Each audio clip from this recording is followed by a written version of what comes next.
Assalamualaikum warahmatullahi wabarakatuh. Hai everyone. Perkenalkan, nama saya Witan Laja dari jurusan Tadris Bahasa Inggris IAIN Sultan Amai Gorontalo. Baik, di video kali ini saya akan membahas tentang Analytical Exposition Text. What do we study? Apa yang kita akan pelajari? Jadi, kita akan mempelajari yang pertama, pengertian, struktur, dan contoh. Oke, what is analytical exposition text? Analytical exposition text adalah sebuah teks yang berisikan pendapat penulis tentang hal-hal yang terjadi di sekitarnya, baik itu suatu benda, tempat, ataupun kejadian tanpa mengajak pembaca untuk melakukan sesuatu. Teks yakni untuk meyakinkan pembaca bahwa topik yang dihadirkan adalah topik yang penting untuk dibahas. Kamu perlu ingat, kalau analytical exposition text tidak berusaha untuk mengubah sudut pandang pembacanya. Ya, jadi teks ini murni hanya berisi pendapat penulis. Selanjutnya, struktur analytical exposition text. Yang pertama ada thesis, kedua arguments, dan ketiga adalah reiteration.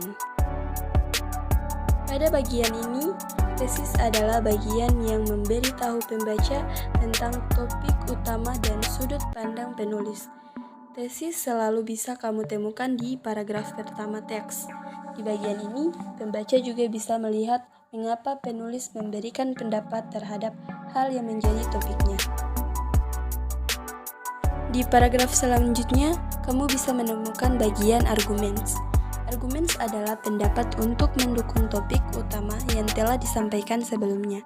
Biasanya, dalam analytical exposition terdapat lebih dari 2 argumen.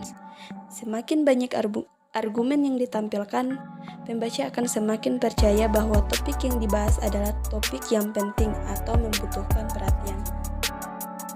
Setelah bagian tesis dan argumen sudah dipaparkan, tentu saja ditutup dengan kesimpulan atau reiteration.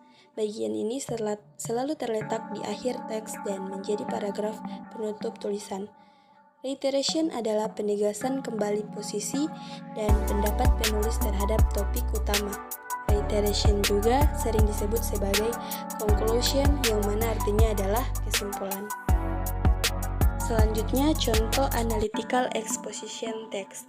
Dapat kita lihat di gambar ini bahwa tesis selalu ada di paragraf pertama dan arguments selalu terdapat di paragraf kedua atau ketiga. Dan di paragraf terakhir biasanya disebut dengan reiteration atau conclusion. Oke, thank you for watching. Assalamualaikum warahmatullahi wabarakatuh.